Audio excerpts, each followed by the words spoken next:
Welcome back to episode 155 Merry of the Kwanzaa. Until Next Week podcast. Kwanzaa? Kwanzaa. What's the difference between Kwanzaa and Kwanzaa, Dane? You sing it differently. Oh, okay. Would you like to do that really quickly for us? In Christ alone, My corn- something's found. Samuel celebrates Kwanzaa because he's Jewish.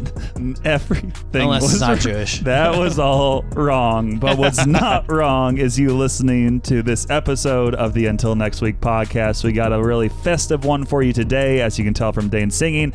And we're also going to draft The Chiefs are eliminated. the best days of December. December So- 14th, 2025. Chiefs are eliminated. and that as well. So we'll get into that on this episode of the pod. Welcome back to the podcast. Yeah, welcome back to episode 155 of the Until Next Week podcast.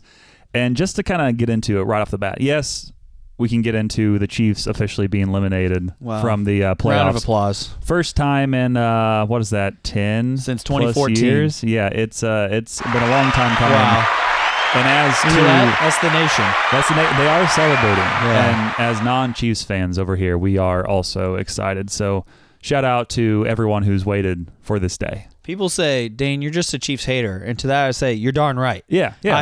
The Chiefs are a stinky boo-boo team. Yeah. And more importantly, Jesus Christ came to save sinners. That is also very, very important. Remember those two things. Yes. Jesus first, Chiefs are a stinky boo-boo team second. Mm-hmm. Something else I was just kind of thinking about this week, kind of a realization of sorts. I realized, you're growing up when you finally I forgot to crack it open. I'm sorry. I'll start over there. Woo! That's crisp. Hear me out. Go ahead. Growing up is being willing to throw away boxes Yes. from like random products you purchase. That's it's called growth in you, Samuel. Yeah, that's pretty big because I don't know about you, but I have a hard time. Like whenever I get like an electronic, I'm like, I got to keep that box. Like people do with like iPhone boxes, for example. Yeah, those kind of boxes. Or like Those if you are get different. like a new pair of headphones sometimes, if it's a nice looking box, like I have a hard time throwing it away. I thought you meant like an Amazon box that you receive something in. No, I was going to say you have a problem. I was thinking more so like headphones, maybe like a video game box. Maybe if you get like a nice blender, keeping that box. I only keep the iPhone box. You only keep Sometimes. the iPhone box. Yeah, that's it. There's none of the other ones. You're just good. You're I don't done have with a it? blender. You're not okay. I wasn't for sure. Headphones. No, I threw away the headphones. I actually just bought some AirPod 4s, and with the chili cook-off money that I won. Yeah. So they're free for Dane. Don't you worry. You threw away the box? Yeah, threw away the box. Okay. I mean, I guess you are. You are older than me. So I mean, you are. I mean, if I would have been at this point 2 months ago, then we would be on track. We would have to have a intervention. That's the word. Yeah. But I'm still growing in this area. I don't throw away everything immediately, but I did get a new pair of headphones like a couple weeks ago, and typically I would keep the box, but this time I'm like, it's not that flashy.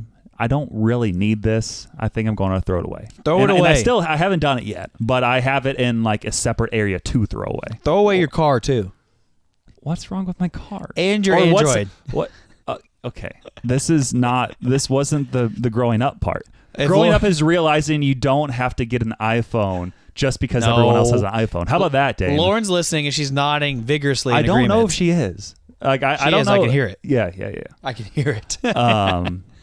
Someone else who can hear it is Michael Fuller, who True. was supposed to be on the podcast with us today, and then he bowed out at the last second. And I'm like, come on. We need you. We need you and all the people you bring along with yourself for the podcast. All of the world leaders who are a lot communists. a lot of controversial ones. Yeah. For sure. He brings along, and unfortunately, you'll have to wait at least until next week to hear if Michael gets on the podcast. We'll see. I'm sure he'll be sometime before the new year. I would not be surprised. The Mussolini leaders of the world. We're not talking about pasta. Who's a good dude in Cuba? Castro. The Castro leaders of the world. Yeah. Any others? Or Saddam Hussein's of the world. Yeah, that's good.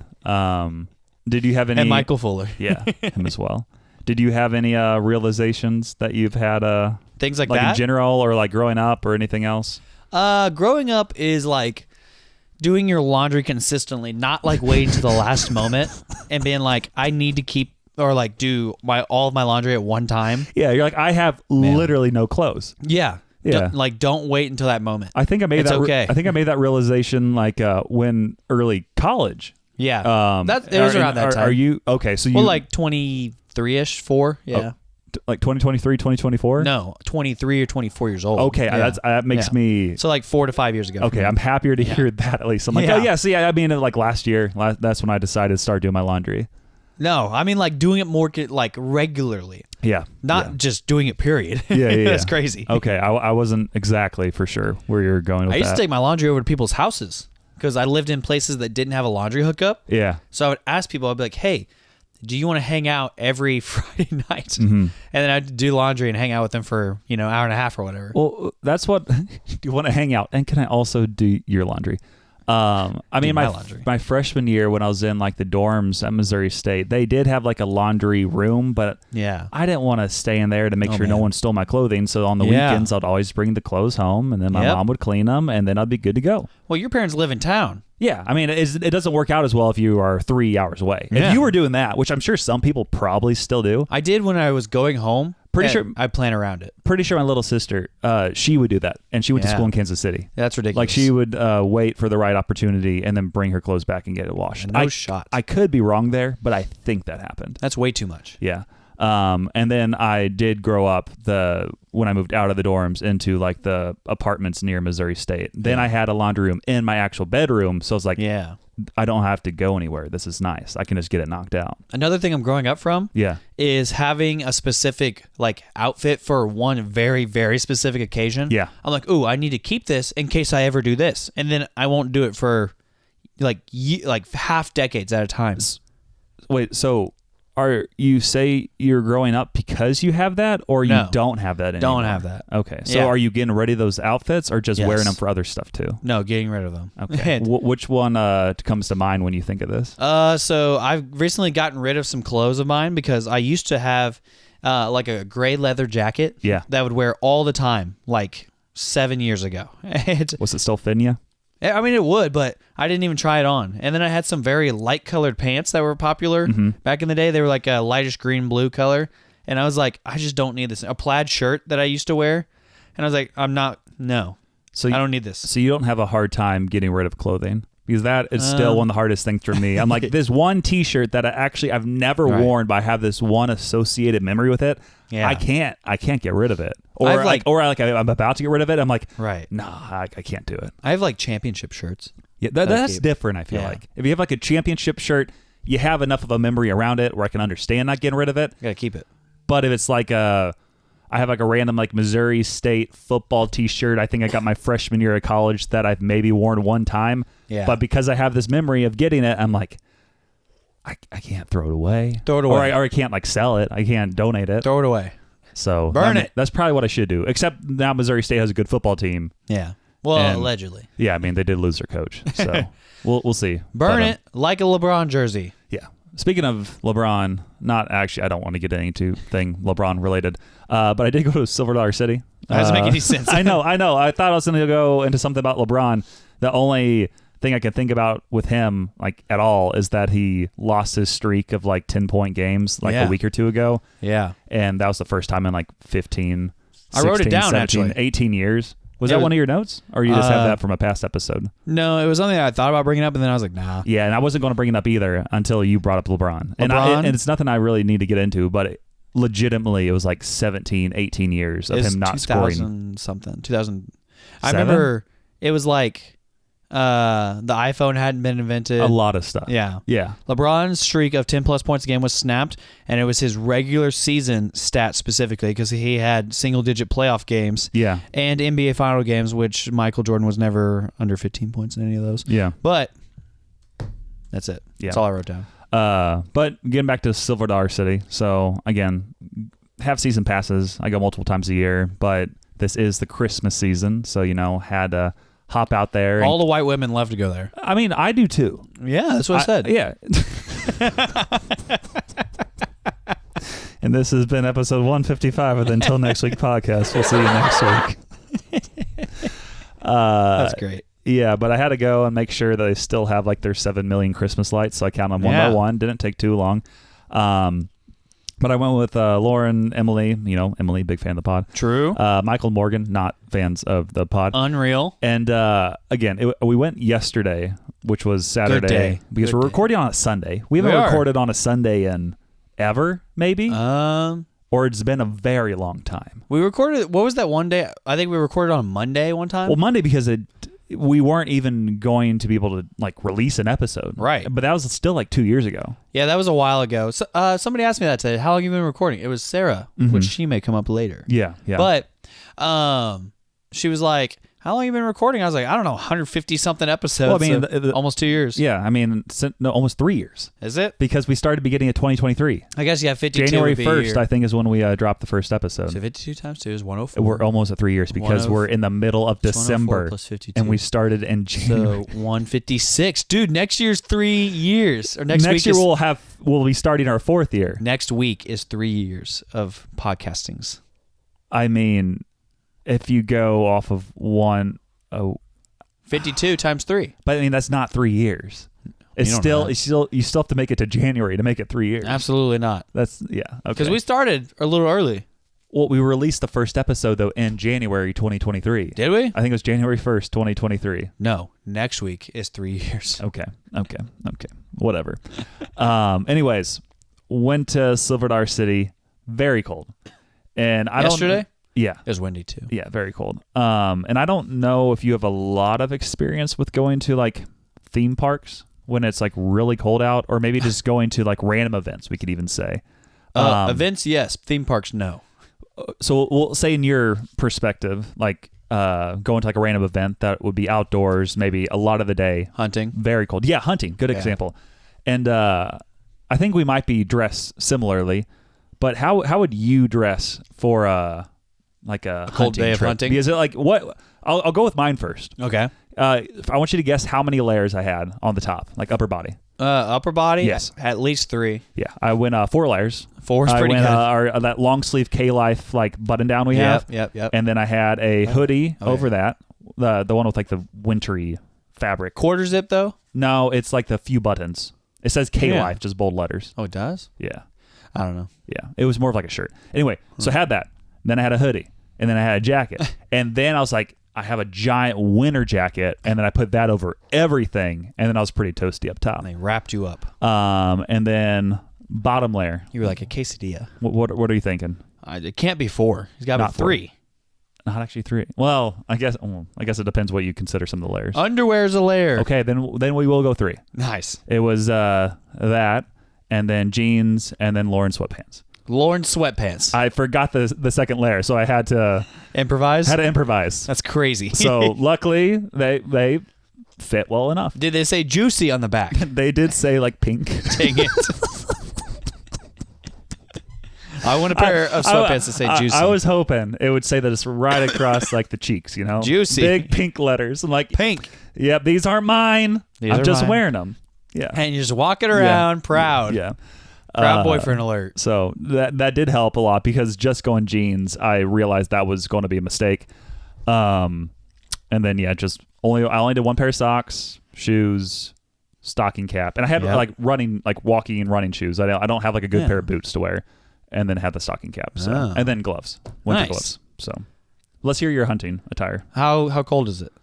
I mean, in this scenario, it was like 28, 29 degrees, but then it was windy, so I think the wind chill was in the teens. Yeah, okay. So being outdoor for roughly 4, 5, maybe 6 or 7 hours. Dang it. In reality, it was like 5 hours. So I would wear long underwear first. That's good, yeah. Like a base layer. Mm-hmm. And then I would wear a pair of regular pants over it, like camo pants. Yeah. And then I would put on a Under Armour shirt, and then a regular shirt over it. And then I have to specify that first, because then I would put coveralls on over that. Okay. And then, which I probably already put my socks in. Only 1 pair of socks, probably. Yeah. But I would put wool socks? Yes. Okay. But I would put toe warmers in my boots. I've heard of that a lot. Yep. And then up top, I probably would do a jacket that zips up, and then I might do another jacket. Yeah. But probably not. I probably would do a jacket that zips up, and then I have a reversible orange and camo jacket that I put on over. So that way you can have like a little bit of variety, like halfway through like your day. I'm like, I kind of want to go a different look now. I want to do orange now. Yeah, just in case. No. And so I can wear it and not get shot on the way in.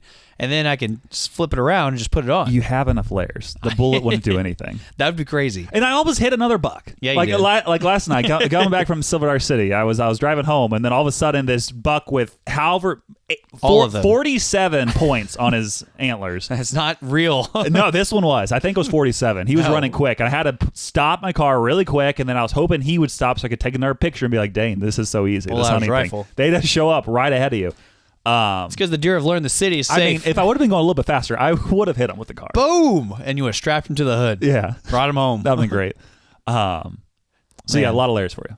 Well, and then I would put on a neck warmer that would go over my face, and then a stocking cap on top of that. Nice. So, because the face, hands, and feet are the things that get the coldest. Yeah, I felt that because there was a couple times where I'm like, I want to check my phone. Then you have to take off the gloves, and it's annoying, and you get all cold. Yeah, because I need my phone to keep me awake in the stand. Yeah. But then it's really cold, and I have to debate, okay, do I do it now? Okay, my hand's really cold, but I want to be awake. Yeah. It's a tricky game to play. And then, I feel like a lot of people who hunt, there's a good overlap between hunters and people that go to Silver Dollar City. So I think a lot of people had similar like attire to you, like having just like lots and lots of layers, camo, etc. And then there's always this person going there, really cold, short sleeve shirt. Oh, yeah. I'm like, I know you can afford a jacket because it's not cheap getting in here. True. Why are you in a short sleeve shirt? At this point, I saw the guy walking by. It was probably like 8:20 p.m. I'm sure it was probably closer to 20 degrees at that point. I'm like, what is, obviously nothing is going through your mind, but what is going through that space of your head? Yeah, and I'm sure he was probably like, I'm not cold. You're just wearing too many layers. I'm like, why is this a thing? So, yeah, because people are crazy. Yeah. But yeah, it was a overall pretty solid trip. SDC. No rides were basically open because once it gets below like 38 degrees, they close them. Except for the train, which is a sing-along Christmas train. So shout out, sing a lot of Christmas songs. Go figure. And then they also have like 1 or 2 indoor rides, but we didn't do those. But yeah, got there, was all dressed, all warm, pretty pumped about that. We went to this new Christmas tree they have there. It's kind of like the Rockefeller tree, in New York. Really tall. The big one. Yeah, the big one. Yep. Except this one, they do like this big tree lighting ceremony, like right when it gets dark, and they have it scheduled. It's like 5:15, so everybody's there. There's probably a few hundred people just waiting. When they set it on fire. And that's why I wish that would have happened. But we got there at 5:15, then they just had people singing, and the lights weren't on the tree, and we had to watch these people sing just random Christmas carols for like 20 minutes, and no one wanted to watch these random former drama kids sing just too happy in the Christmas cold. Carols are lame anyways. Yeah, because the tree wasn't even on, and then all of a sudden they're like 3, 2, 1. Now the lights are on the tree. I'm like, good, you should have done this 20 minutes ago. We didn't want any of this. Yeah, all you had to do is say 3, 2, 1. Yeah, it would have been so much better. But I think these other people didn't really have a job for the winter time, so they're like, hey, so we have this new tree. What if we made this a 20-minute show, and we sing to people who don't want to hear it, and then we turn on the tree? Or at least bring in the Jonas Brothers. That would have been good. It would have been way better. Maybe next year. Suggest it. I might see if I can send in like an email to the park and see how they feel about that. Demand it. So yeah, did that, saw the new tree, went to get some dinner, decided to get some chicken tenders, had to wait 20 minutes after I ordered the food. From where? At Silver Dollar City. Yeah, I don't know why you get chicken tenders from there. Well, because I had a food voucher pass, and I'm like, this seems like a good bang for the buck. It was like 5 tenders and fries and a drink. Sounds gross. And it legitimately took them like 20 minutes to get to me. I'm like, I see them right there. Well, how hard is it to put the tenders in the basket and give it to me? Then yeah, I got the food, warmed me up a little bit, and then from there we rode the train, which was solid. Sang a lot, hit all the high notes. That was pretty big, and then kind of ended the night by watching the parade. Which, hear me out, anybody can be in this parade. It goes through the entire park. After the last including float, the Jonas Brothers. Yes, after the last float, if you just follow and just be waving, absolutely not. You can confuse all the little kids. Let me tell you. Yeah. Because you're like, look at that giant freak. And I'm like, that's me. That's me. Yeah. And then, ended the night with getting some wassail and hot chocolate. Overall, pretty solid Some time. who? Okay, hot apple cider. Okay. Is that better for you? I've never heard of wassail. Wassail is like the fancy Christmassy name, but I'm pretty sure it's basically the same as hot apple cider. Well, hot apple cider is gross anyways. I mean, it was all right. Give me a cold dew and let's call it a day. But the hot drink was nice. It warmed your insides. And that's why I got hot chocolate after I got the wassail. Hot chocolate is the only good warm drink, bar none. Coffee. No, coffee's gross. I know you don't like coffee. Coffee tastes like if we were planting beans in a field and then you uprooted them, grinded them down, and then poured water over them. That's what coffee is. Exactly. Disgusting. It's disgusting, and then you just put a little bit of caffeine in it. Yeah. And then people are like, I like it. It's an acquired taste. Okay. An acquired bean that you've eaten in a field. Some people like beans, Dane. Yeah, I know. Because people call me Beans all the time. Yes, people call you Beans because you look like the kid from Even Stevens. Not true. Yes, you do. And what are your updates from the week? Well, I'm glad you asked. Yes. So this week I was the Spirit of the West. Ooh. Again. Man. So I had 2 Christmas parties specifically. So the leader party was pretty fun. We're like, yay, leaders, thank you for serving with us. And here's food. Here's a special note from the staff. Yeah. Here's a keychain that's a lightning bolt. And then now it's time for Dane's game. And I think I told you guys, but we played Cookie Roulette. Ooh. And so what we ended up doing was they had a ping pong table downstairs, and we taped off different sections, and each section that you would roll your cookie into is what topping you'd have to dip your Oreo into and eat it. We talked about this last week. We did? Yeah. Okay, good. Well, I ate a lot of mayonnaise. Because you said, the mayonnaise and like milk and other stuff, and then I was Did we do it on Sunday night?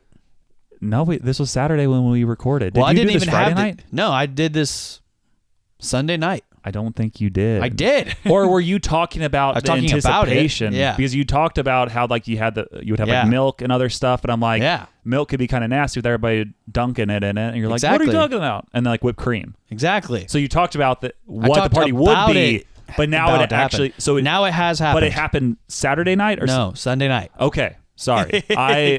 I'm sorry. Unreal. You keep going. Tell me what happened with this. I am. And so the front half of it was mayonnaise. Yes. Gross. And then there was thin section, and it was jelly. Then thin section, and it was peanut butter. Yep. Thin section, and it was salsa. Oh, yep, the salsa. I remember that. Thin section, it was whipped cream. Thin section, milk. And it was, probably milk. Yeah. And so I was like, okay, everybody, so this is how it plays. I'm going to ask you a question. If you get it right, you get to roll your cookie, but I have to eat whatever you roll. And if you get it wrong, you have to eat it. And I was like, these are very simple, very basic. Everybody should know Christmas questions. So they were like, hey, can Kyle demonstrate? And he's the high school guy. And I go, yeah, absolutely. Kyle, what is my social security number? He spouted it off. He's like, 11. No, wrong. Spin it. And so he rolled the cookie, and it rolled off the table. And if it rolls off the table, also mayonnaise. Nice. So then he has to eat it. He did. He ate a big Oreo filled with mayonnaise, and it was gross. Right?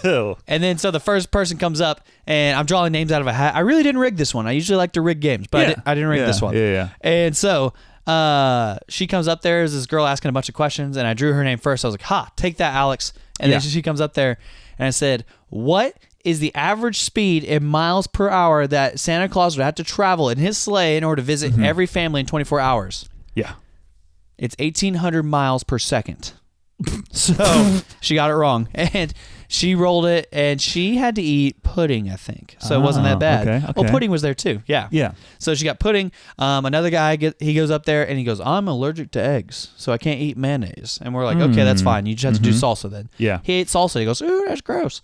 And then the third guy comes up, and he does it. And the fourth time, I go, by the way, before we do anything, there's people's names in here who are spouses of people. Oh, wait, no, they're not here. And if you are drawn and you're that person's spouse, you have to do it for your spouse. Oh. And so that's your punishment for being married to them and them not being here. So then I drew it out. So the spouses showed up for the party and not the person who worked? So if you were a married couple that are both serving. You were supposed to be there, both of them. Yes. So if you're a married couple and you both serve in the ministry, you're both supposed to be there because you serve in the ministry. So they had to go both for themselves and for their spouse. Yes. Dang. But that could be great if you're really good at it. If you're in the ministry and married, but the person who you're married to is not in the ministry, their name's not in there. They don't have to do it because that's not fair to them. That's crazy. So then, right as I said that, I was like, by the way, if you're married to somebody who is also a leader here and they're not here, you have to do it. I was talking to this guy named Joel because his wife wasn't there. Osteen? Yes. Okay, good. And I was like, Joel, you're going to have to do it if Lily's not here, or since Lily's not here. And he goes, rah, rah, rah. And then I draw a name out, and it's Kyle, the high school guy, and his fiance's name is who I drew. Peyton. Oh. And she wasn't there because she got a concussion from slipping on ice. Sure. Allegedly. She doesn't want a mayonnaise Oreo. That's what it was. So Kyle had to go again, gets it wrong. He rolls it, and it falls over immediately, and he had to eat another mayonnaise-filled Oreo. Okay, when you say mayonnaise-filled, is it like dipping in mayonnaise or actually put mayonnaise into the Oreo? So imagine the one it's squeezable. I bought that, and he squeezed just a big glob on it. It's disgusting. And so then the next guy named Sean gets up there, and he gets it right. He got the question right, so now he's rolling for me. And he goes... Which is like, didn't you say the first section or Well, if he just throws it off, you have to eat mayonnaise. That's what he did. So he goes, hey, Dane, and he throws it into the wall next to him. Just boom, and throws it into the wall, and then everybody laughs and cheers. Whoa, mayonnaise! Well, because the mayonnaise is arguably the worst option. It's definitely the worst option. That's why we made it that one. You should have changed. You need to do something different. Why? That's a lot of mayonnaise for you. Just don't get the question right, and then don't roll it off the side. No, I'm saying for your sake. No, that's why I made him hard. The question's hard. Okay. And so he throws off the side, and they put a big dollop of mayonnaise on there, and I eat it, and it's gross. But it was like once you got past the idea that you're eating mayonnaise, it actually... It was kind of nice. It was not good. No, it was disgusting. But the Oreo took over, and that was the flavor. And you're like, okay, just think about that. Okay, swallow. Okay, good. And then the next thing that happened is this one girl got it right, and she actually rolled. She didn't try and just throw it off the thing, and she rolled salsa for me. Hear me out really quick. And I ate that. Can I make a suggestion after the fact? Yeah. You should have made it where if you roll off the table, no matter what, then the person, even if they get it right or wrong, they have to do mayonnaise. Well, you don't roll until after the question. But I'm saying, in that scenario, he couldn't have just thrown it off. He still would have had to roll it in hopes that it hit in one of the areas. Well, yeah, he still could have rigged it. What I would hear me out. I'm sorry that we're doing this after the fact. You should have had like a line you had to make it past at like a minimum. Yeah. So if you don't make it past that, even if you get it right, then you still have to go mayonnaise. Or if you go completely off the table, still mayonnaise. But then if you make it past on the table, that first line, then it goes to you. Yeah, he just rolled off the table. That's nuts. And got me. But yeah, this girl rolled it, and she got me salsa, and I ate that. How was that? Way better than mayonnaise. Really? Not good. What kind of salsa are we talking? I had to do mild, like regular. It was great value salsa. Because, when I was buying it at the Walmart with the church's money, I was like, okay. You should have gone the spiciest salsa. No, I don't want to kill somebody. Or yourself. No, I would have loved the spicy salsa, but other people would have been like, oh, I'm dying, blah, blah, blah. Yeah. And then I was like, okay, I need to get the cheap salsa because this is for a game. It's not for actually eating, so I just need to be smart with the money or whatever. And so then we ended the night by playing Christmas Mafia, and it was great. Oh, that's fun. So that was the leader part. Is that any different than normal Mafia? Well, the characters are just Christmas themed. Okay, that's cool. The Grinch is the killer. The Who people are the villagers. The doctor is Cindy Lou Who, I think. Who's the detective? The detective is the mayor, maybe? I think. Okay. I don't remember. And then Santa Claus? Is me. Nice. No, he's the whatever. I don't know. I don't play Mafia that much. Okay. But then... That is pretty fun, though. We had the kids one. The kids' Christmas party. And so... Did you get spicy salsa for that one? No. We played a quiz game as well, but it was based off of prizes that you can win. Okay, that's more fun for them. So they come in, they play games, whatever. Then they all come in here or in there, and then we tell them the true meaning for Christmas. And then Kyle, the high school guy, goes, and spoiler alert, guys, Santa's a fake. He's not real. Yep. And that was the cue. And I flipped up a little early because I had a guy helping me. Yeah. And he went too early. And I was like, oh, well, I got to sell it now because the door's moving. Yeah. And then ran in with two Santas. Oh, I got two Santas here. And they demolished the cookies. They were throwing cookies at each other. Did everybody go nuts? They thought it was funny. The middle schoolers did. High schoolers the entire night cried. They were like, oh, I'm too cool for school. This is... And yeah. Because all high schoolers want is vibes and crushes. And 6'7". No, they hate 6'7". They hate it now? It's finally got past the high schoolers? It's been past the high schoolers. So it's just stuck on middle schoolers for some reason. Middle schoolers are pretty done with it too. Well, honestly, it is starting to get back to the, I don't want to say the older generation. Older generation. It's starting to get to them now. But I know little kids still go kind of nuts for it. I've noticed people in like 3rd and 4th grade who are loving it the most. in like kindergarten. So elementary and below. Elementary kids are loving it right now. The high schoolers, they hate it so much. They hate anything middle school. And they're the ones who started it. I know. So that's the point. It always moves down the funnel until it gets to the parents. Yeah. And then it's really not cool. And then nobody like, does it. Yeah, or grandparents as well. It's like, it's just, please stop. Can't wait till my dad hears about it 10 years from now. He's be like, 6, 7. It's like, Dad, that was 12 years ago. Yeah, it was 12 years ago. That was when the Chiefs started their dynasty of losing each year. Exactly. Man. My dad, 10 years after the fact, when Who Wants to Be a Millionaire was popular, started saying, "Is that your final answer?" to my aunts and uncles. They were like, "Mark, that's like 10 years old now. Yeah. Nobody says that anymore." He goes, "All right. Whatever." So yeah, we did a quiz game. I brought up random people, and I made this one dude come up, and he is only there because his girlfriend, a high schooler, brought him. And I go, "Hey, so who do you know here?" And then he goes, "Haley." And I go, "That's inappropriate. All right, let's ask the question." And it was, what was the name of the Grinch's crush in The Grinch? And it was hilarious. The mayor's lady. The mayor's fiance, yeah. Yeah. And then I made a different kid eat warheads on stage. Warheads are nice. No, they're disgusting. You don't like warheads? I hate sour. Okay. Who likes sour? A lot of people. That's why they make sour candy. You know who likes sour things? Who? Scary movie lovers. You like scary movies? No. Did you have to watch a scary movie this week? No. You're just talking about scary movies? I don't watch scary movies. You watch Die Hard. No, that's not a scary movie. That's a thriller. Okay. And so scary movies are like the demon movies. Mm-hmm. And I'm like, why am I paying to be scared? Yeah. I don't understand. Yeah. So we did that. I don't know if you had anything else, because otherwise that would really grind your gears right now. Nothing grinds my gears. Okay. Nothing is real, actually. Yeah. Something that grinds my gears, which I'm sure people across the nation can relate to, is Walmart self-checkout is so annoying right now.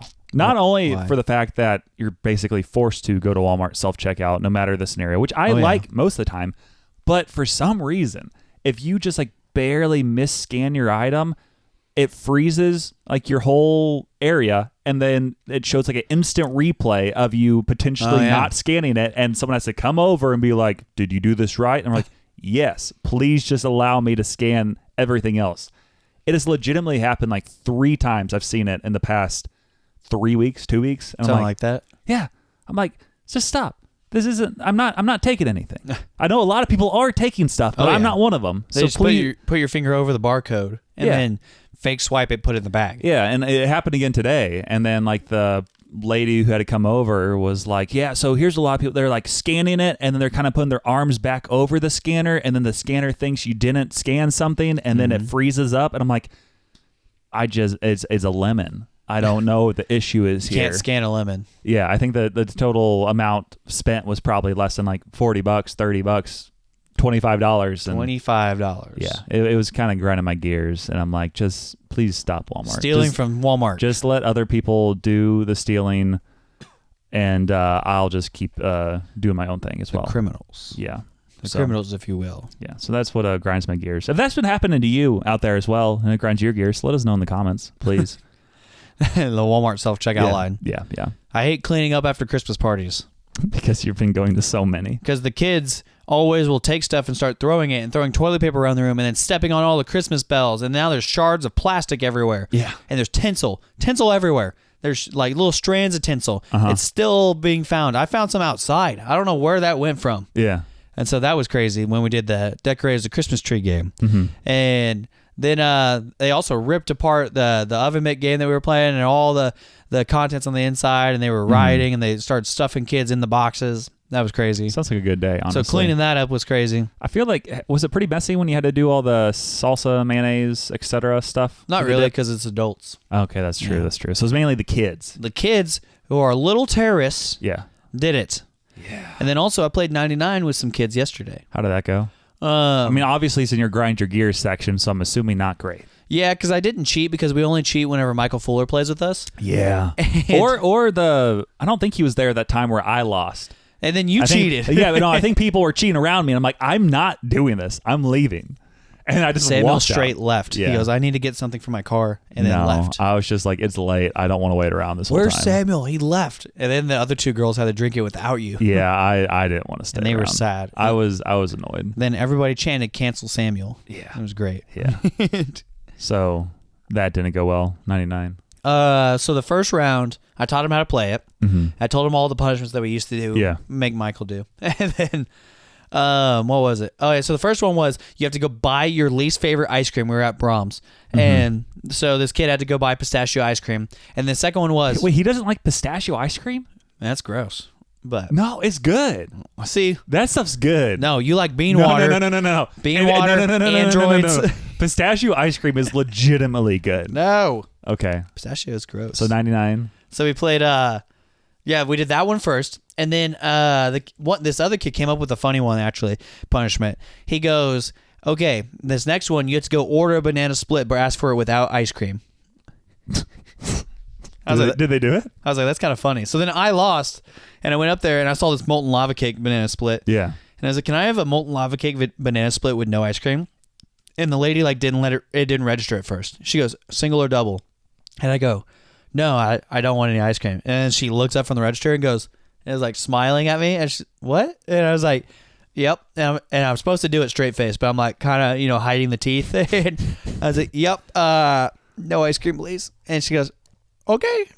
And she did it? Yeah. And she charged you? Did she charge you for the? She goes, well, I have to put single or double. So what would you like? And I was like, single, I guess. Yeah, I don't want to pay double. I'm not paying double. Yeah. And so, yep, charged $5 for it. And then it was just a brownie with whipped cream and a cherry in it and hot fudge. And I was like, it's kind of good, but you probably could have got that cheap. Oh, yeah. And it would have been good if I had just ordered it, but it was just funny. And the kids got to watch me do it. So they were crazy. Like, oh, this is funny. And let's go. Here's our discipleship group. So that's what I did yesterday. Kind of grounded my gears because I had to pay for that. Yeah, that is unfortunate. Grounded. Yeah.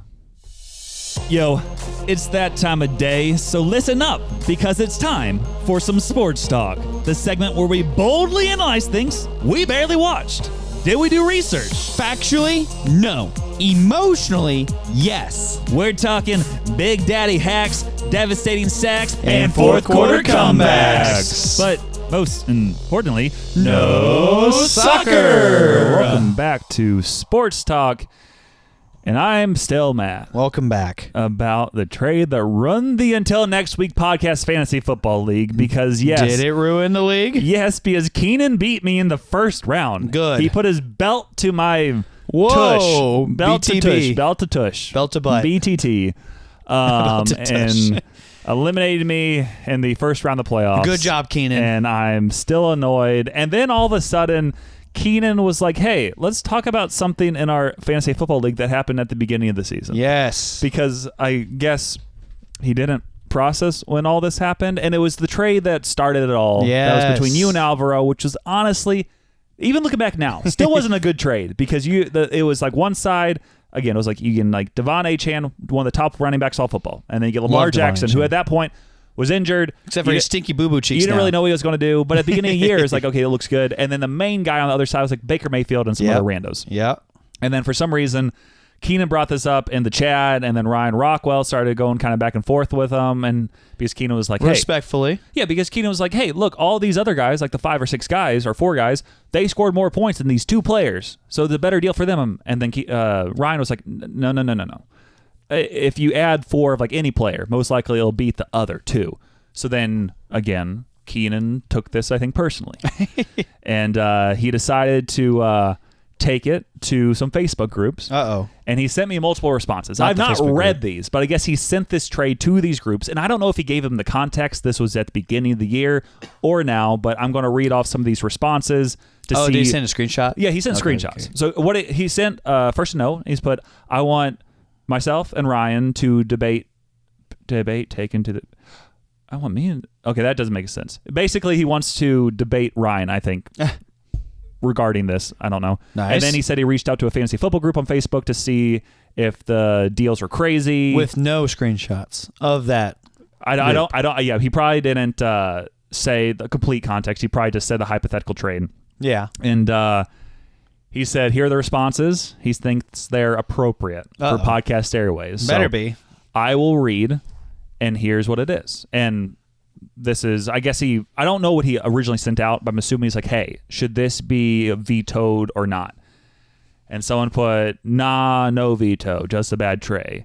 And then someone's like, yeah, it is a bad trade because Achan. And then someone else put, unfair trades doesn't mean it's veto worthy. Just let folks run their teams how they want. You aren't the trade police. Okay, I don't like you, Josh Brow, whoever you are. Josh Brow has the correct opinion. Someone else put, this trade stinks, but unless it's proven collusion, who cares? So that's kind of how some of them were. I'll read a few more.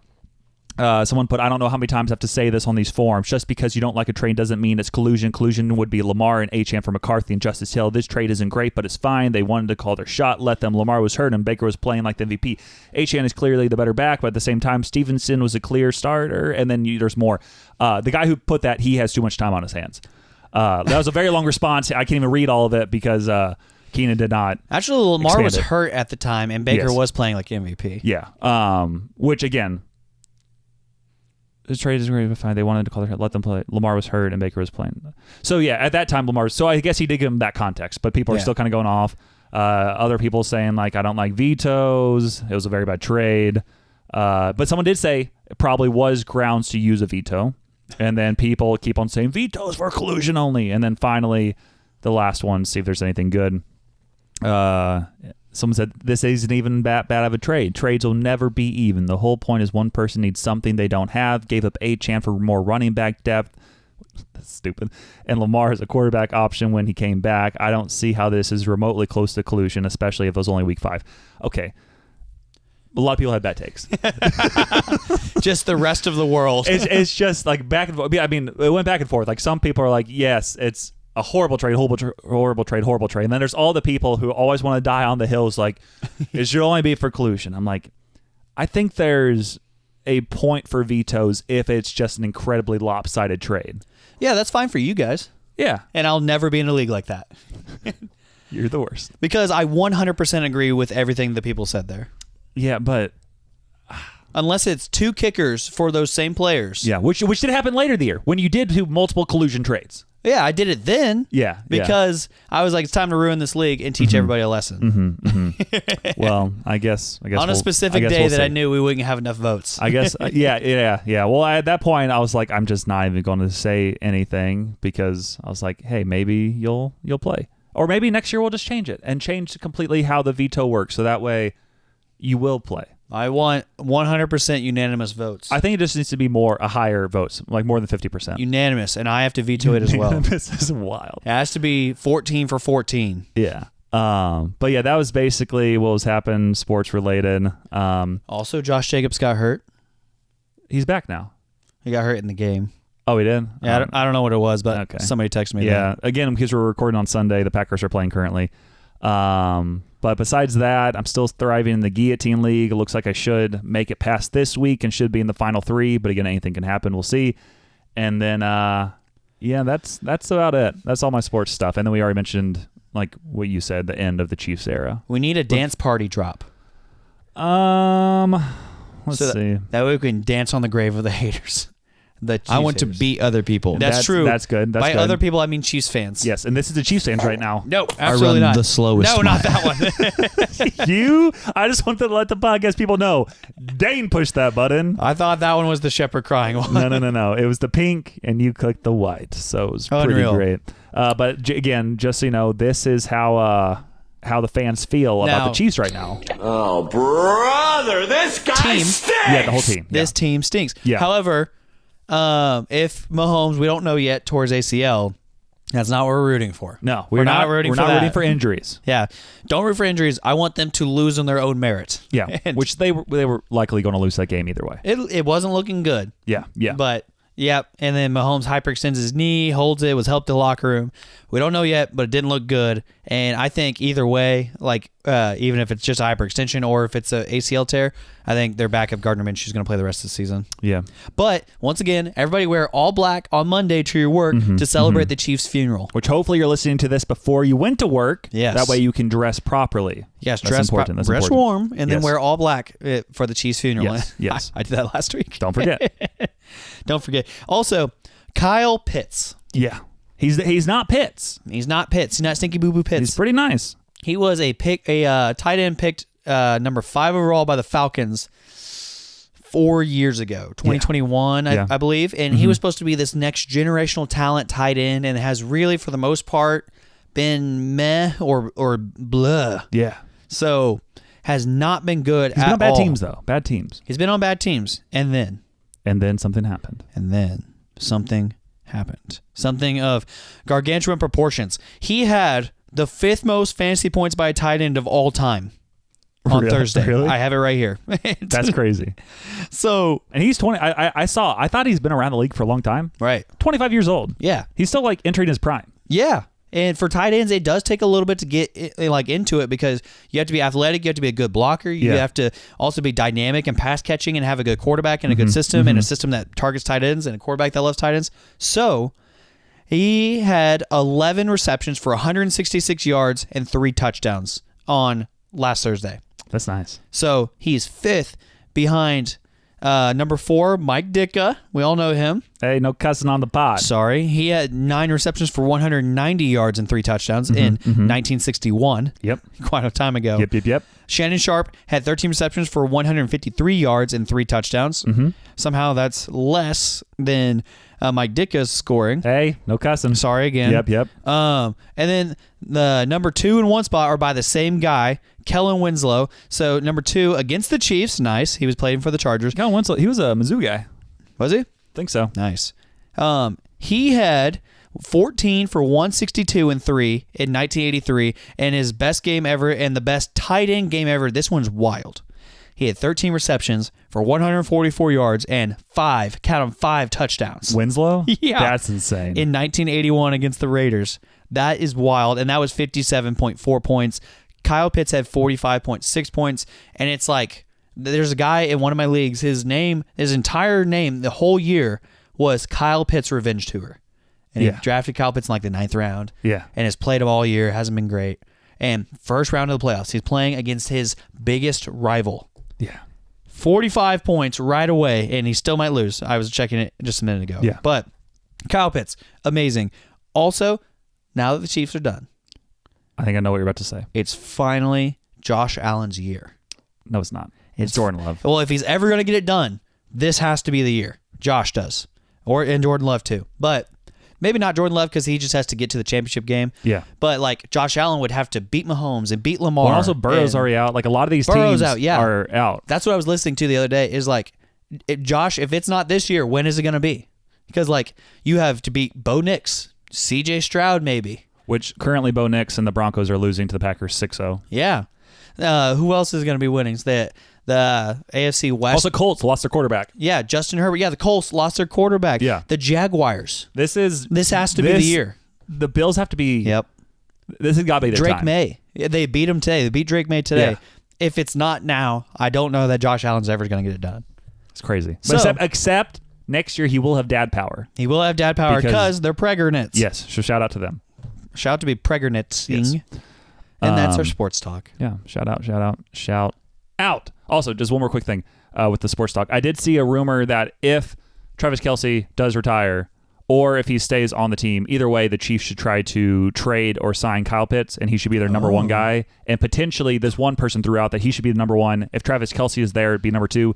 And then they said move other guy. I'm going Noah Gray? Yeah, Noah Gray, number 3. Yeah. I think at that point, it only makes sense to really get him if Kelce retires, because I don't think Kelce really wants to be the backup at that point. If Kelce retires, I do think if Mahomes has a torn ACL and he's out for most of, if not all of next year, no, he wouldn't go elsewhere. I think he would retire. If Mahomes is out for the season next year. Oh, wait. Oh, you're saying Kelce retires. Kelce retires. I thought you were saying Mahomes retires. No. Why would Mahomes retire? No, Mahomes is 30 years old. No, Mahomes is there for long run. Yeah. Otherwise, he has to hang out with his family. Yeah. Well, like, no, don't do that. Sorry. Yeah.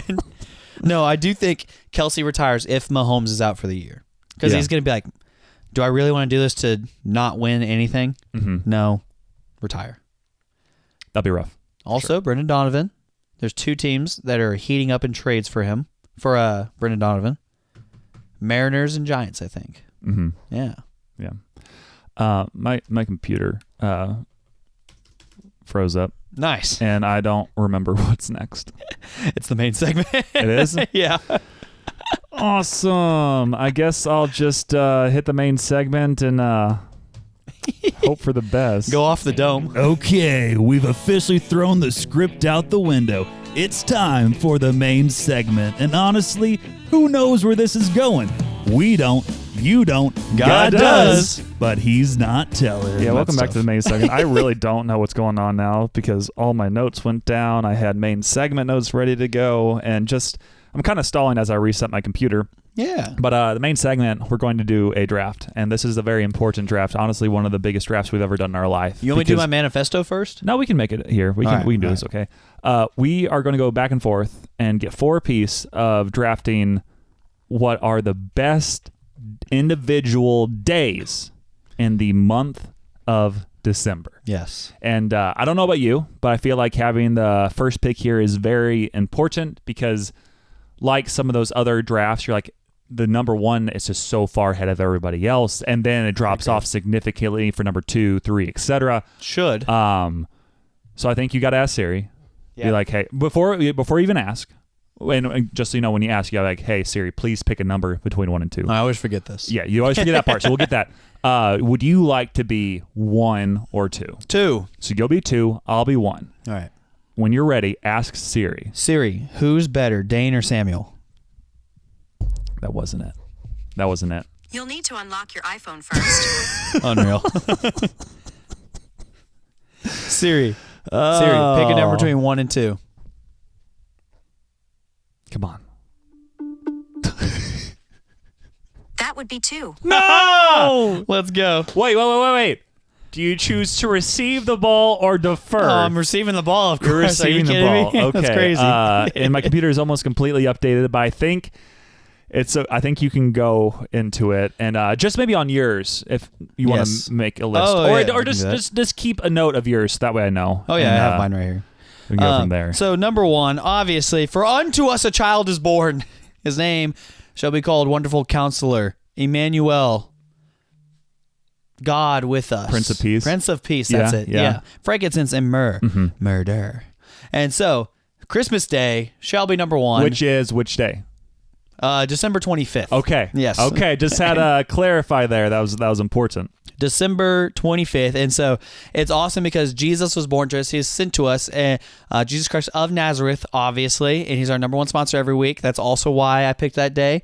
And happy birthday, Jesus. Coming up. Shout out Jesus. Yeah. Big ups, Jesus. Big ups, Jesus. Computer's still updating, but I do have my first 2 picks. Yes. And luckily, if I delay this enough, hopefully I can make it to my last 2 with enough time. First overall pick. After you picked December 25th, I gotta go December 31st. Yep, that's the obvious number 2. Gotta go New Year's Eve. Yep. And because honestly, no one cares about New Year's Day. They're always like the New Year, everything else. Like we don't care. The only part of New Year's that we care about is 12 a.m. Whenever the ball drops in New York, which honestly is 11 o'clock if you live in the Central Time Zone, 10 o'clock if you live in Denver. Shout out Elizabeth Virgil, or 9 o'clock if you live in L.A. in California, San Diego, where Connor Rule lives. Mm-hmm. He's getting married. Love Connor. Yeah, shout out. But yeah, you can't. New Year's Eve has such an obvious number 2. Like some people would even put it number 1. It's cleared away. Some people would put it number 1. Some people who hate Jesus would put it number 1. Yeah, or if they're bigger, like you said, like Kwanzaa fans, or Hanukkah, or like any of those other days, they don't care about the 25th. People. Maybe we should go down this route. I was gonna say something crazy. Yeah. But the 31st is my first overall pick because again. First of all, great food. Honestly, some people might even argue the food is better New Year's Eve than Christmas Day because that's when you get the true the Super Bowl type food. Like you get the wings, you get the nachos, sliders. Oh, sliders are so pizza's good. Always on the kind of like the side potentially. Pizza's okay. Dips go on for days. Oh man! And then you always have to have like the sparkling drinks, whether that's Mountain Dew or you get like the Martinelli or something else. I drink a whole bottle of sparkling grape juice myself on New Year's Eve. It's so good. I buy 2, and I go, all right, where's the party? And it's great. So New Year's Eve is the only day a year that I stay up till 3 a.m. and I'd act a fool. Because you want to watch the clock change, right? No. Because that's not when it happens. Absolutely. Yeah, I don't learn that the hard way. Not really. Me and Jake, or Judgmental Jake last year. Jake, shout out. At one point during New Year's Eve last year, my car was parked sideways in the front lawn with the doors open, blaring a Katy Perry song, I think, and Jake was passed out in the front seat. I think you talked about that. That's wild. So that's the kind of shenanigans that go on New Year's Eve. And one other thing to look forward to this year, if you are a Stranger Things fan, the finale of the entire series, the final episode is dropped on New Year's Eve. So this could be one of the biggest New Year's Eves of all time. Are you going to cancel your New Year's Eve plans to watch Stranger Things finale? No, it's incorporated into it. Lauren's throwing a party. What time does Stranger Things watch party. It doesn't It drops at like 7 p.m. Central Time. And it's like 2 hours. That way you still have like 3 hours to really like that's plenty of time. Yeah. So if you decide to watch the 45, 46 hours of Stranger Things before that and you want to hop out to her watch party, let us know. I'm going to need a pretty girl to convince me to watch Stranger Things. We can find someone for you. They need to convince me, and then I'll probably watch it with them. However, that was great stalling on my part. Also. Lots of great bowl games that are on December 31st. Yeah. Like football, college football. Yeah. That's it. I can't, But okay, cool. So that was my first overall pick. And number 2, again, you could go a few different routes, but I don't think you can beat December 24th.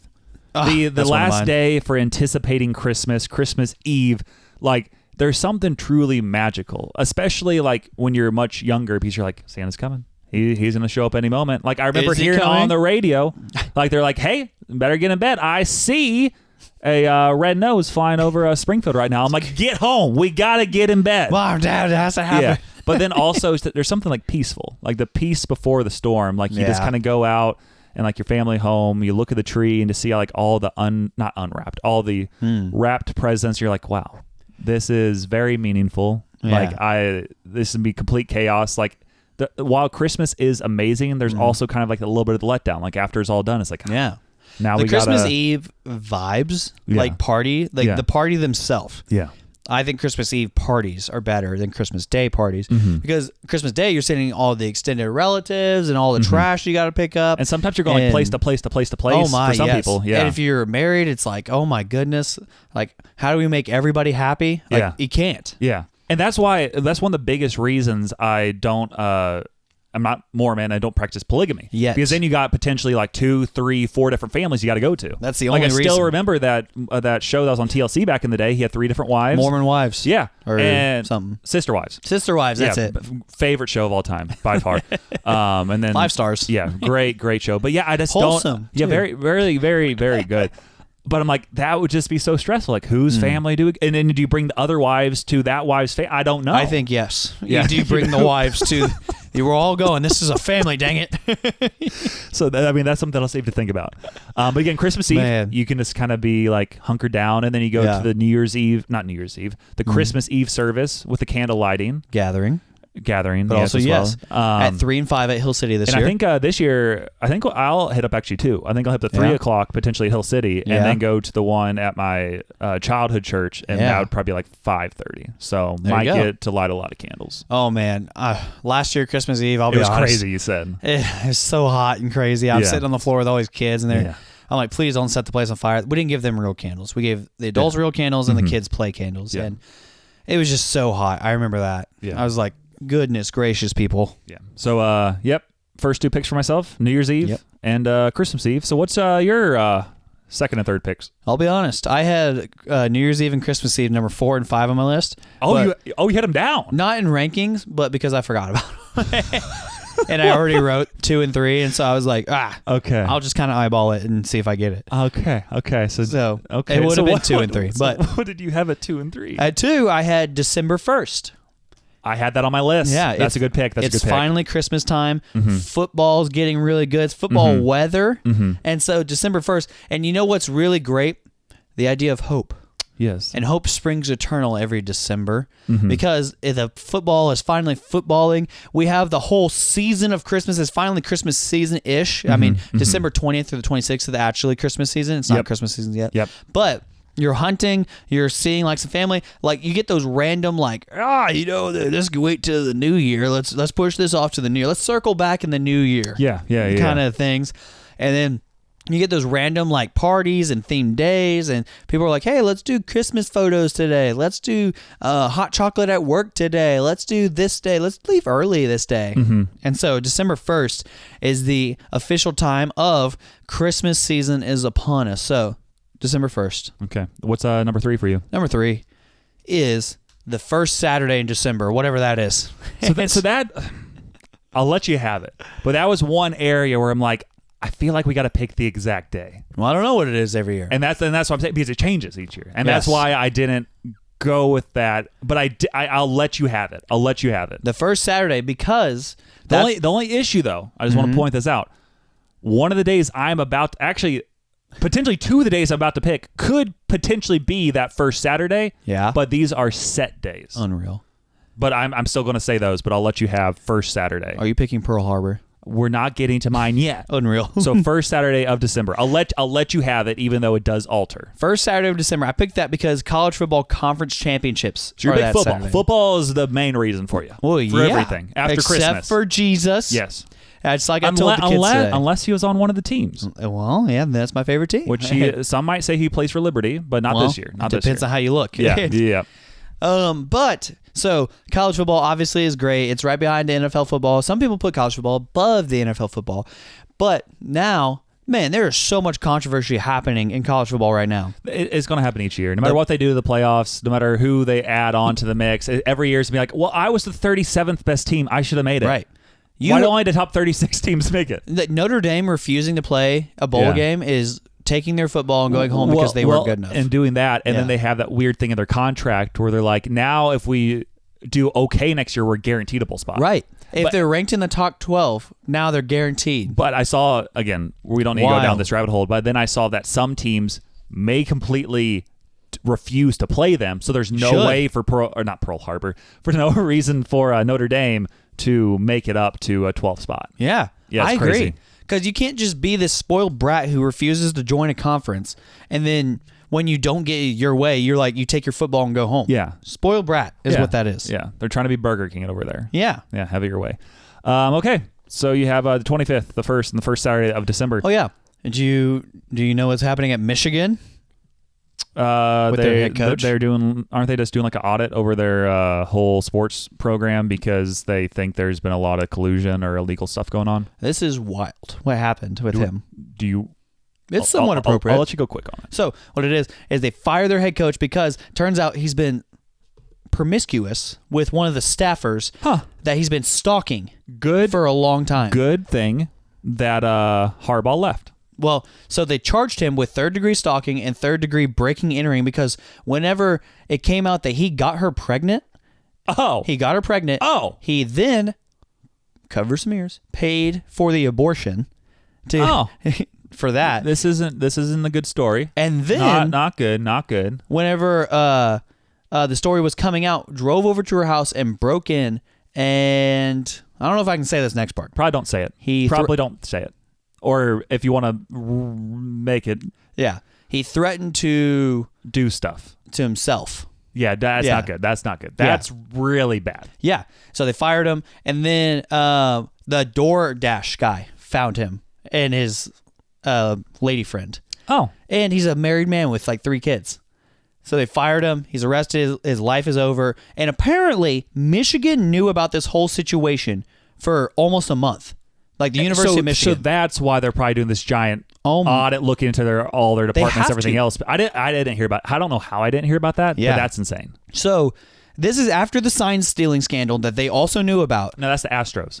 Well, that too. But the Michigan sign stealing scandal that they also knew about, and then Harbaugh knew about it too. And Harbaugh leaves before he can get actually punished for it. And then this happens with their guy that they named head coach. I just want to know what Dave Portnoy's thoughts are on this. Oh my goodness. This is insane. And the whole athletic director also got fired. Like the university knew about both situations for weeks or months and they did nothing about it. This is a huge institution, craziness. I mean, that's insane. That's so bad. Yeah, they're looking the other way because they want to win football games. So my third overall pick for the best days of December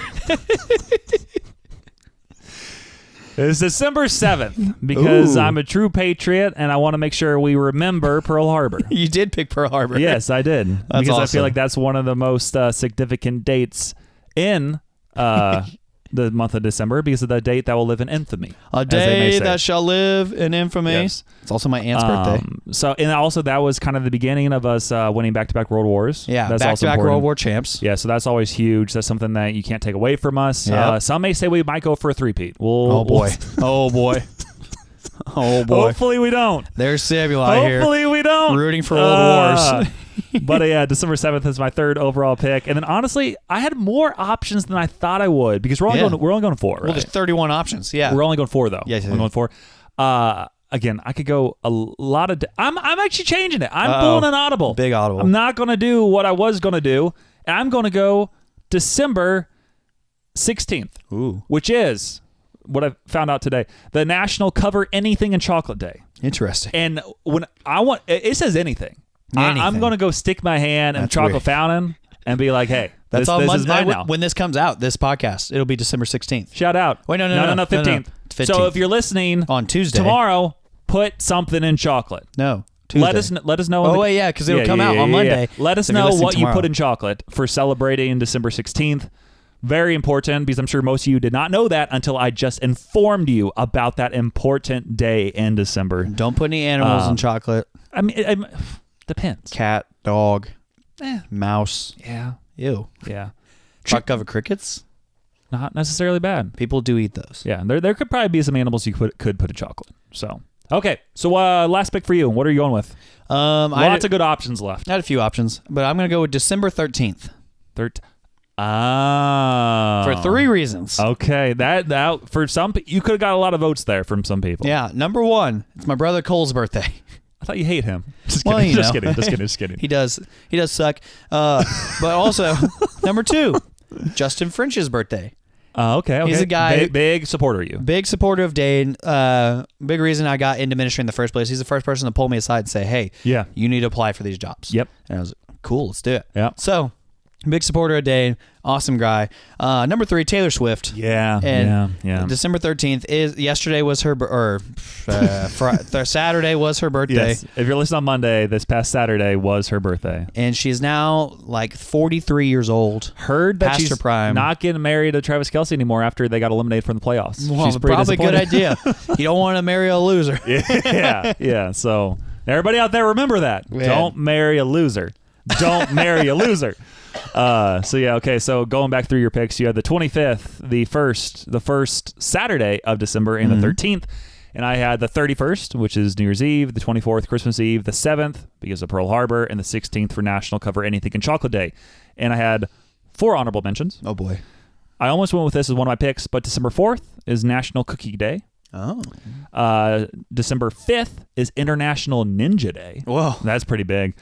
December 18th, it's the last push before Christmas. And 1 week from Christmas, you're like, I gotta get some stuff. I need to start my Christmas shopping right now. December 18th, usually it's like, I better figure it out. Yeah. For me, it's the 20th. Yep. And then finally, the last Saturday before Christmas. Originally, I didn't put this on my list because I'm like, this alters each year. You don't know when it may be. But that's when a lot of people are like, oh, snap. We got to figure this out. I need to figure out life. I mean, especially if you don't get off a lot of time around Christmas, you don't have a lot of options. Saturday, you got to get everything done. Yeah. Saturday, Sunday.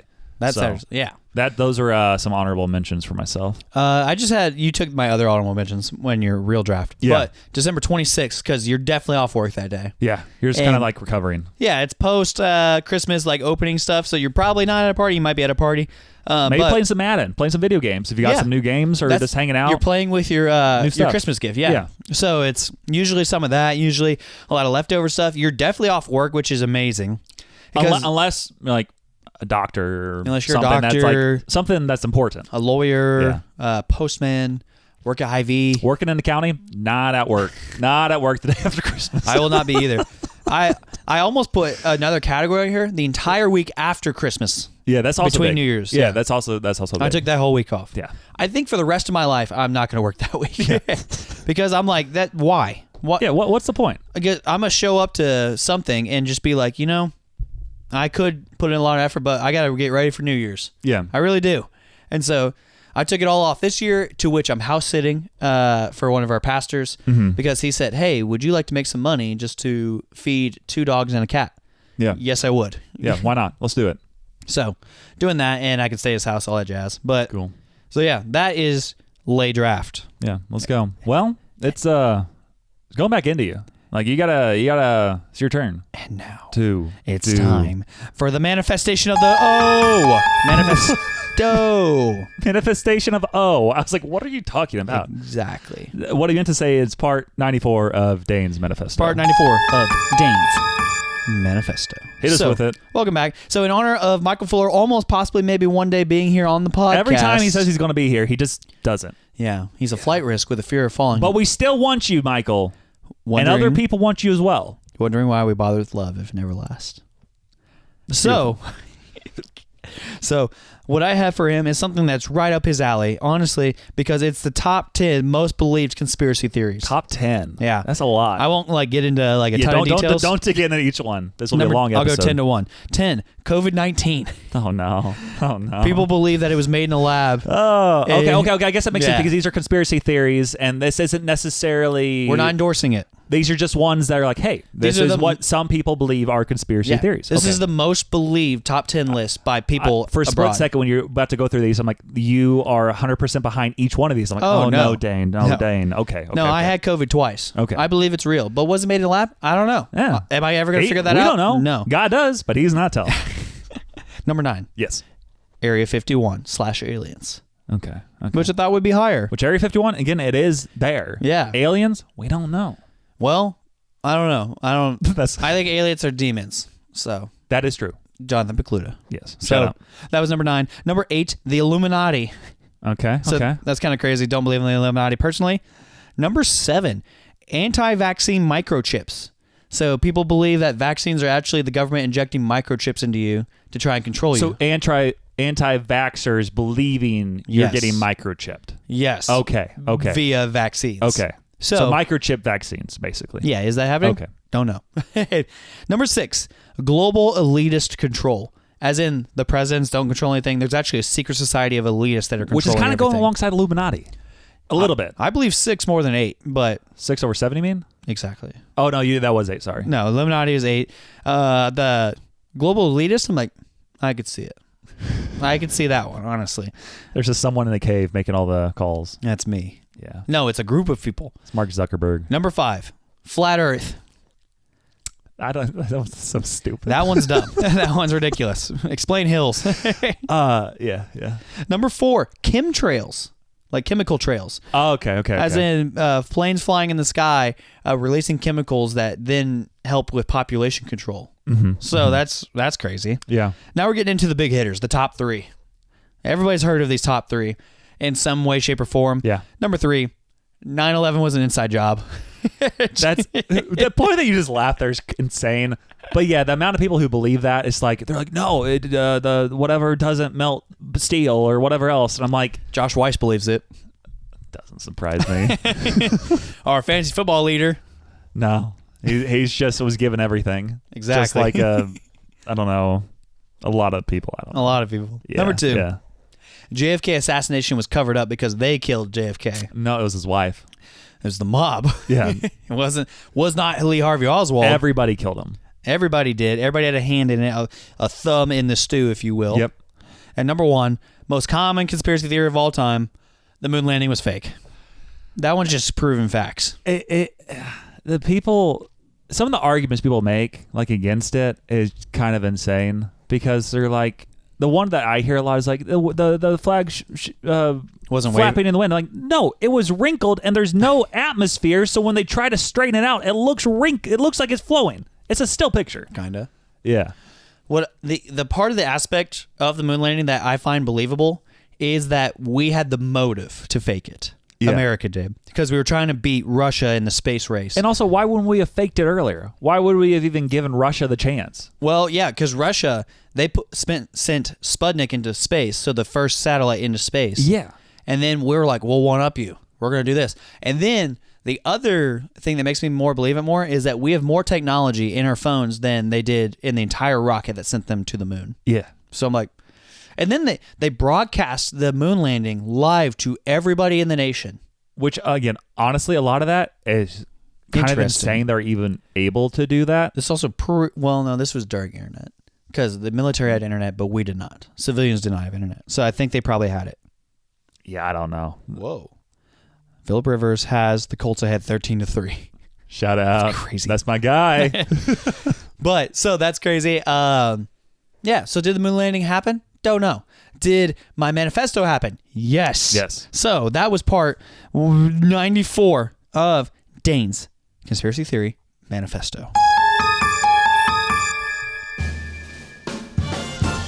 Sam's little known facts, out of the box and off the tracks. Oddball genius that knows about tax. Sam's little known facts, and he never listens to Jack. Facts. Welcome back to Samuel's little known facts. This is part 2 of the Christmas song Little Known Facts. If you remember last week, I did the first 5 of this list, and this is the final 5 of the list, and I'm just going to kind of dig straight into it. Winter Wonderland. It was written by a patient dying of tuberculosis. The cheerful lyrics were written by Richard Smith in 1934 while he was being treated for tuberculosis in a sanitarium in Pennsylvania. Watching kids play in the snow from his window, he wrote the poem to distract himself from his illness. He died the following year at age 34, just as the song was becoming a hit. That's tough. The Christmas song was written during a blistering heat wave. Not the heat wave. Yeah. The people who wrote the song wrote chestnuts roasting on the open fire in July 1945 during a sweltering summer in L.A. They wrote the wintry lyrics in an attempt to psychologically cool themselves down. That's ridiculous. White Christmas, which this is one that I did know. Actually, no, I didn't know this. Never mind. Was a secret signal in the Vietnam War in April 1975. The playing of Bing Crosby's White Christmas on Armed Forces radio was the secret prearranged code for Americans to begin the final evacuation of Saigon. When the song played, personnel knew it was time to rush to the evacuation point. What song? White Christmas. That's crazy. Yeah.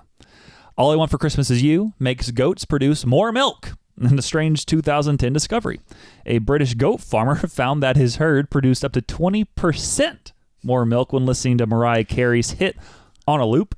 20% is crazy. Yeah, that's a lot of milk. Yeah. Apparently, the upbeat tempo and melody were more relaxing to the animals than other genres of music.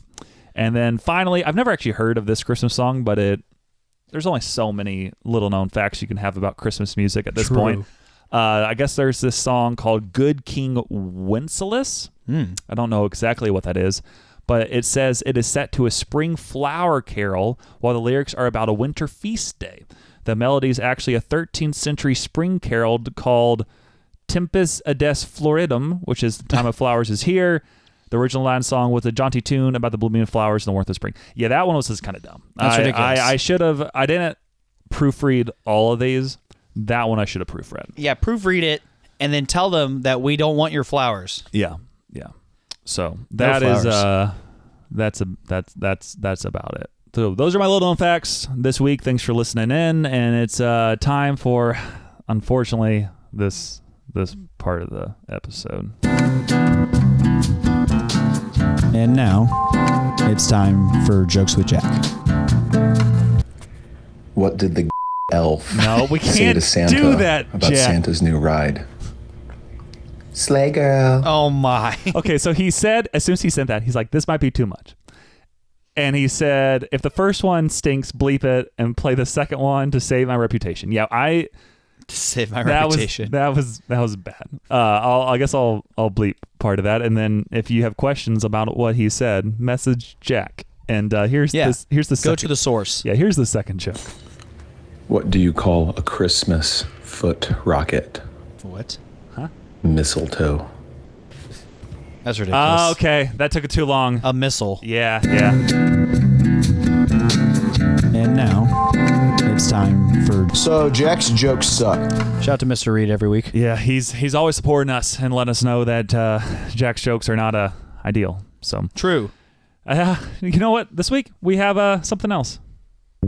Ooh, Dane, I kind of like this beat. Do you have any songs you could sing for me? Yo, You hit record, we hit regret. The voice memos, the wildest yet. Hot takes, weird thoughts, midnight dreams. The one guy still chasing his dreams. Mumbled nonsense, emotional flair. We play it back like we just don't care. Voice memos. We got a long one coming in from Lindsay Reed. Yapper. Good evening. Oh, Mr. Reed. Did not expect that. It is now time for Silly Jokes with Daniel. The time in the show where Daniel tells silly jokes. Shepard, anything to say? Bop. Heard it here first. Interesting. One joke I like. Lindsay thought it was funny. What do you call a cow with no legs? What? Oh, yeah. Ground beef. Boo. Do the dentist one. Do the dentist one. This is the first What time Lindsay's is ever a heard a joke. dentist's Yeah. favorite time? It's 2:30. Boo. Oh my goodness. Lindsay's dying. Not the Reeds. That's good. That's what happens when you live in Nebraska. The plane. What's wrong with you guys? Why did the plane crash into the building? Is it Oh my. Because the pilot was a loaf of bread. What? You guys It's are the just worst. Classic. It's a classic one. What's wrong with it? How about Susie? No. Something wrong with you guys. Too sensitive? I don't know. The other one is, why did little Susie fall off the swing set? She had no arms. She did not have any arms. Sorry, I shouldn't have said it. Lindsay. It's a tough one. That is a tough one. Lindsay's cracking up over there too. She's dying. I think that's it. I'm trying to think of any other ones. There's still a minute 45 left on this. Oh my. I don't know. I think anything I say would probably be better than Jack's jokes. True. Yeah. Jack's jokes suck. I can't stand that guy. Can't stand that guy. That's crazy. Anyhow, Yep, they're still going. what other jokes? Oh, here's a fun thing. Fun update. How long is this going to go? It's going to go until we hit stop. That's true.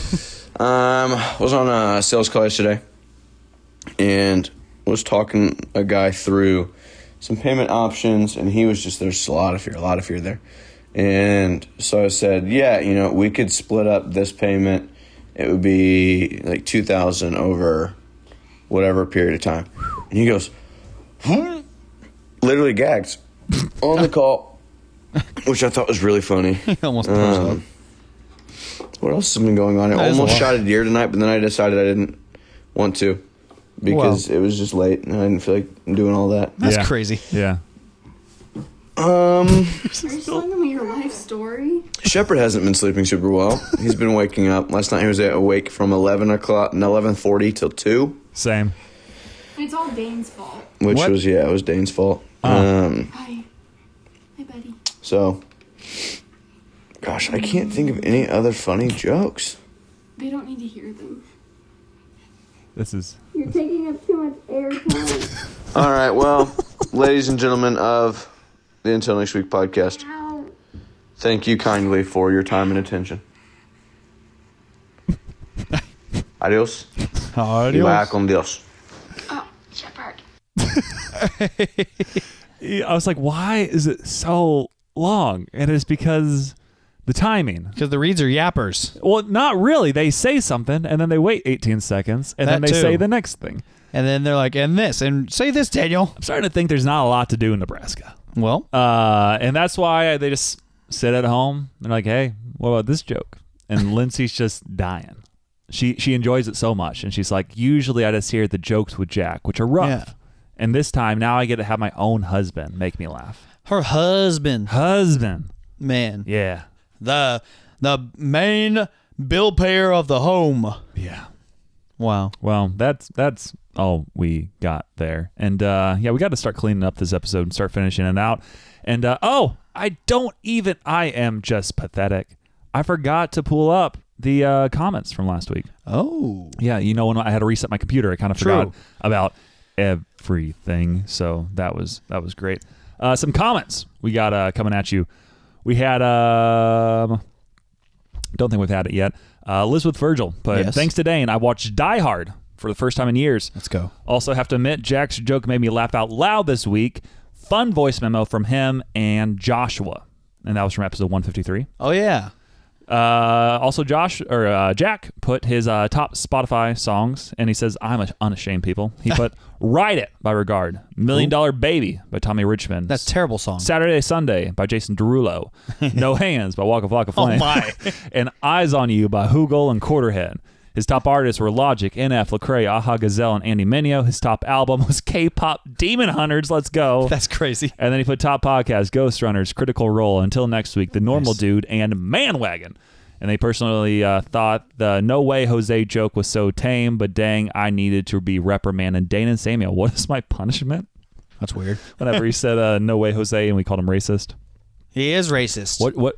What should his punishment be for being racist? I think he has to tell his wife that he's a racist. Yeah, Jack, you got to tell your wife what she already knew. What she knew she was marrying into. Yeah, and then we had a Keenan. Of course, he's jumping in here. He put Until Next Week moved from number 5 last year to number 3 this year. My top Spotify podcast. Here's to another great year, boys. Let's go. And then I said, love this. Thanks for listening. He responded, I did sign up for 2 sports gambling apps.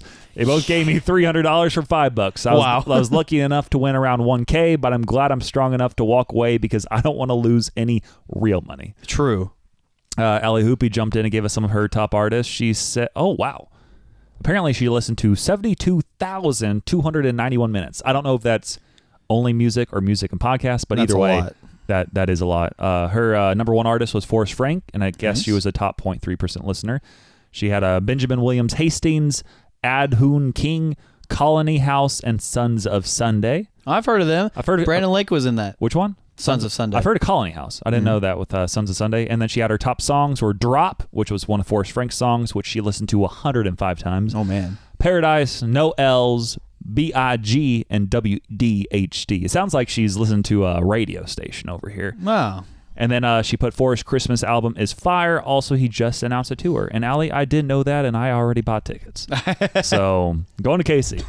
Nathan put on here, Samuel is 100% an 80-year-old man. True. He collects bobbleheads and wears adult diapers to work because he can't keep it in. Nathan, what's wrong with you? Samuel hates the truth. Some of that music might be more current, but the phone knows all.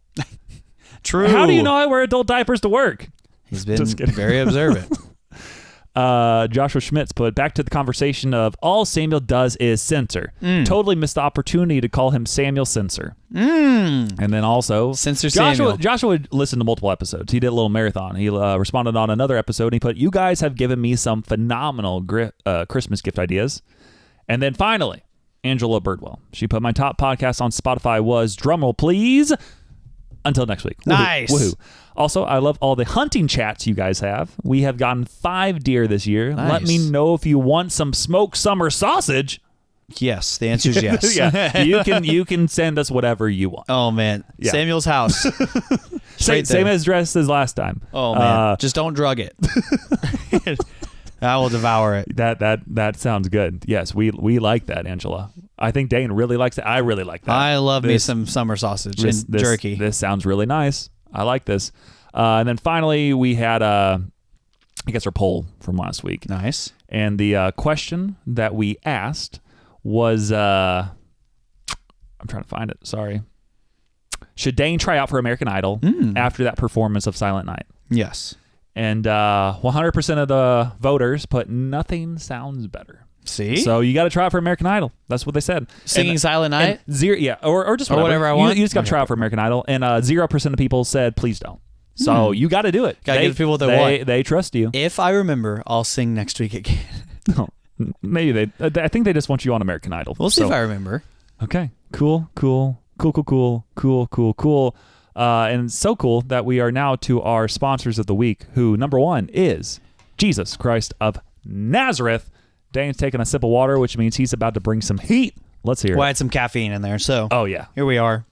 I need to drink it so I don't sleep it. Sleep it. So today I taught the kids over the book of Hosea, which if you're familiar with the book of Hosea, gets wild because they use the word and brace your ears for this. Use the word a lot in there. In fact, I'll probably bleep that. The verses it wanted me to say. Please don't say that again. I don't really want to bleep it. Had it in there 5 times. That's aggressive. So what I did was I switched to the NIV version, which is my second favorite. I use English Standard Version usually, and the NIV says the word prostitute instead. Yeah. So shout out. We'll go with that. So it was verses 1 through 3 of chapter 1, which. It says, the word of the Lord came to Hosea, son of Beri, during the reigns of Uzziah, Jotham, Ahaz, and Hezekiah, kings of Judah, during the reign of Jeroboam, son of Jeshua, king of Israel. When the Lord began to speak through Hosea, the Lord said to him, go marry a promiscuous woman and have children with her, for like an adulterous wife, this land is guilty of unfaithfulness to the Lord. And so that talks about here, God is telling Hosea to go marry Gomer, and this is an image of how Israel has been loving God this entire time. They've been unfaithful, promiscuous, and loving other things that aren't God, which that's like the whole point of not the entire point of the Bible, but it's the reason we need saving in the first place is because we have idolatrous hearts, and sin is that wicked and deceptive and wanting to take us away from God. And so the Israelites are constantly cheating on God with false idols is what it is, and false gods, little g gods. Yep. And it's this kid that is always getting in trouble for goofing off in class and saying, I promise I'll do better next time, and then they never do. And so that's the Israelites in this moment. And then Hosea 3 verses 1 through 5 here, it says, the Lord said to me, go show your love to your wife again, and though she is loved by another man and is an adulteress, love her as the Lord loves the Israelites, though they turn to other gods, and they love the sacred raisin cakes, which is interesting. But I think that means the things of this world. So I bought her for 15 shekels of silver and about a homer of lethek of barley, measurement of barley. Then I told her, you are to live with me many days and may not be a prostitute or intimate with any man, and I will behave the same way toward you. For the Israelites will live many days without king or prince, without sacrifice and sacred stones, without ephod, and household gods. Afterward, the Israelites will return and seek the Lord their God and David their king. They will come trembling to the Lord and to his blessings in the last days. And so this one is, even though your wife is cheating on you, return to her, because that is what God does to us constantly. Hosea's wife is constantly cheating on him, but God says, go back to Gomer. The Lord loves the Israelites in a similar way, and no matter how far we stray from God, he's always relentlessly chasing us down. And I taught the kids this morning, I was like, this is what steadfast means. It means never changing, never ceasing, never ending. It is his steadfast love that is constantly chasing us down. And do you believe that God actually does love us that way? And how do you think that we've been unfaithful? Actually, we've been unfaithful by chasing these other gods and by chasing these idols in our life. So then I asked the kids, so if God knows that we're chasing these other idols and that he sent Jesus to die for these sins, then we're good, right? No, by no means. Romans 6 talks about that. By no means are you to just sin knowing that there's full assurance of pardon of sin. By no means. And so then Hosea 6 says, in verses, what am I reading here? Verses 1 through 6. It says, come, let us return to the Lord. He has torn us to pieces, but he will heal us. He has injured us, but he will bind up our wounds. After 2 days, he will revive us. And on the third day, he will restore us. Does that sound familiar? On the third day? A little bit there. A little bit. That we may live in his presence. Also sounds familiar. Let us acknowledge the Lord. Let us press on to acknowledge him. As surely as the sun rises, he will appear. He will come to us like the winter rains, like the spring rains that water the earth. What can I do with you, Ephraim? What can I do with you, Judah? Your love is like the morning mist, like the early dew that disappears. Therefore, I cut you into pieces with my prophets. I killed you with the words of my mouth. And then my judgments go forth like the sun. For I desire mercy, not sacrifice, and acknowledgement of God rather than burnt offerings. And this is talking about, or he shows us that the idols in our life will be the things that he destroys us with. Yeah. So the things that we love, he will use to kind of break us down to the point where you're like, wait a second, this idol failed again. Everything in this life other than God fails. Our body fails us. The world fails us. So he will use those things to teach you a lesson. And so his love, though, never fails. It is like the rising sun, constant, always happening, always returning, always there, the warmth of that sun. And our love is like the morning mist, always fading away, which trying to get the kids to say what you want them to say is near impossible. Because I said, what is our love like? Morning mist. What does morning mist do? 6-7? Yeah. And I'm like, no, tell me what you actually think. And I get mad, and I don't actually get mad, but I'm just like, no, you're wrong, next, and then I stop calling on them if they keep being ridiculous. And so the last verses is Hosea 1-4, or 14, 1-4. Return, Israel, to the Lord your God. Your sins have been your downfall. Take words with you and return to the Lord. Say to him, forgive all our sins and receive us graciously, that we may offer the fruit of our lips. Assyria cannot save us.